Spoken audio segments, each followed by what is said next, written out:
Escucha las palabras de las brujas, los secretos escondidos. আর মাথা ঘামাতে হবে না, আমি এক্ষুনি 1-1.5 মিনিটের মধ্যে সমস্ত চলনের উদাহরণ করে দিচ্ছি। প্রথম হচ্ছে আমাদের ট্যাকটিক চলন। ট্যাকটিক চলন কি? আমাদের সামগ্রিক চলন, মানে এক জায়গা থেকে অন্য জায়গায় স্থান পরিবর্তন করতে হবে। কারা করবে? নিম্ন শ্রেণীর উদ্ভিদ। কি কি উদাহরণ হতে পারে? ক্ল্যামাইডোমোনাস এবং ভলভক্স, দুটোর ক্ষেত্রেই একই। তারপর হচ্ছে আমাদের ট্রপিক চলন। ট্রপিক চলন মানে কি? আমাদের বৃদ্ধিজনিত চলন। কাদের হয়? অপরিণত বর্ধনশীল অঙ্গের। কি কি হতে পারে? ফটোট্রপিক চলন মানে কি? আলোক উদ্দীপকের প্রভাবে। তাহলে আলোর দিকে কে বৃদ্ধি পায়? কাণ্ড এবং শাখা, মানে পজিটিভ ফটোট্রপিক চলন। মূল কি হয়? আলোর বিপরীতে যায়, তাহলে কি? নেগেটিভ ফটোট্রপিক চলন। জিওট্রপিক চলন কি? আমাদের নিচের দিকে পৃথিবী টানছে, তাহলে সেই দিকে কে বৃদ্ধি পায়? মূল, তাহলে কি হবে? পজিটিভ জিওট্রপিক চলন। কাণ্ড উপরের দিকে বৃদ্ধি পায়, তাহলে কি হবে? নেগেটিভ জিওট্রপিক চলন।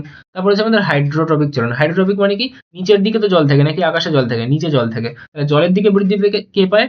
মূল, তাহলে কি হবে? আমাদের পজিটিভ হাইড্রোট্রপিক চলন। কিন্তু কাণ্ড বা লবণাম্ব উদ্ভিদের যে শ্বাসমূল, সেগুলো কি হয়? বিপরীতে বৃদ্ধি পায়, তাহলে ওগুলো কি হবে? আমাদের নেগেটিভ হাইড্রোট্রপিক চলন।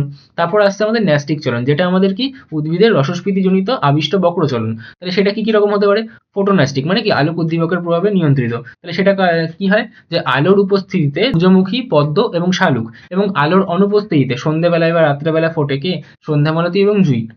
তারপর আসছে আমাদের থার্মোনাস্টিক। থার্মোনাস্টিক মানে কি? উষ্ণতা বা তাপমাত্রা উদ্দীপকের উপর নির্ভর করে। তাহলে কি? যে টিউলিপ গরমকালে ফোটে কিন্তু ঠান্ডার সময় মুদে যায়। আবার সিম গাছের পাতা ঠিক অপোজিট, কি? গরমকালে মুদে যায় কিন্তু ঠান্ডার সময় খুলে যায়। এরপর আসছে আমাদের কেমোনাস্টিক। কেমোনাস্টিক মানে কি? কেমো মানে রাসায়নিক পদার্থ। যেই একটা পতঙ্গভুক উদ্ভিদ, তার মধ্যে একটা পোকা চলে আসে, সেই পোকাটার গায়ে কি থাকে? আমাদের প্রোটিন থাকে। প্রোটিনের সংস্পর্শে আসলে কি হয়? তার যে লিডটা সেটা বন্ধ হয়ে যায়, তাহলে ওই পোকাটাকে সে কি? খেতে পারে। তাহলে সেরকম উদ্ভিদ কে? সূর্য শিশির, কলসপত্রী, ডায়োনিয়া। এরপর লাস্ট থাকলো আমাদের সিজমোনাস্টিক। সিজমোনাস্টিক মানে হচ্ছে লজ্জাবতী পাতা, তাকে স্পর্শ করি তখন সঙ্গে সঙ্গে কি হয়? তার পাতাটা মুড়ে যায়। এছাড়া আর একটাই উদাহরণ থাকলো, কি উদাহরণ? আমাদের প্রকরণ চলন। প্রকরণ চলন কার ক্ষেত্রে দেখা যায়? আমাদের বন চারালের ক্ষেত্রে দেখা যায়। এই বন চারালের আরেক নাম কি? ভারতীয় টেলিগ্রাফ উদ্ভিদ অথবা 2 o'clock উদ্ভিদ। বোঝা গেল? তাহলে আমাদের সমস্ত চলনের উদাহরণ এখানেই শেষ হয়ে গেল।